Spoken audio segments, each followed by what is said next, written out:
রাধে রাধে বন্ধুরা, দীর্ঘ অপেক্ষার অবসান ঘটে শুরু হয়ে গেল এশিয়া কাপ 2025। প্রথম ম্যাচেই হংকংকে হারিয়ে আফগানিস্তান টিম শীর্ষে উঠে গেল, যেটা আমরা আগে থেকেই আশা করেছিলাম। এশিয়া কাপের দ্বিতীয় ম্যাচ রয়েছে ইন্ডিয়া বনাম ইউএইর মধ্যে। যদিও এই ম্যাচের ফলাফল সবারই জানা, কারণ ইন্ডিয়া টিম ইউএইকে হারাবে এটাতে কোনো দ্বিমত নেই। তো রাম রাম বন্ধুরা, চলুন দেখে নেওয়া যাক ইউএইর বিরুদ্ধে টিম ইন্ডিয়ার সম্ভাব্য একাদশ এবং সঞ্জু স্যামসন কি এই একাদশে সুযোগ পাবে নাকি তাকে ডাগআউটে বসে থাকতে হবে। তো অভিষেক শর্মা ও শুভমন গিল ওপেনিং ব্যাটসম্যান।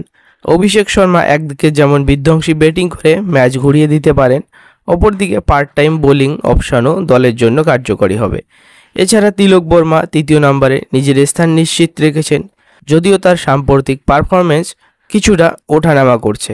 অধিনায়ক সূর্যকুমার যাদব 4 নম্বরে থাকবেন এবং দলের ব্যাটিং আক্রমণের মেরুদণ্ড হিসাবে কাজ করবেন।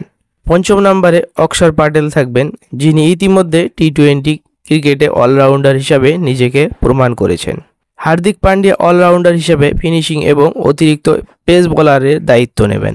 উইকেট কিপার জিতেশ শর্মা যদি সঞ্জু স্যামসন সুযোগ না পান তাহলে প্রথম পছন্দ হিসাবে দলে থাকবেন। বোলিং বিভাগে থাকবেন কুলদীপ যাদব, বাঁহাতি পেসার অর্শদীপ সিং ও জসপ্রীত বুমরা।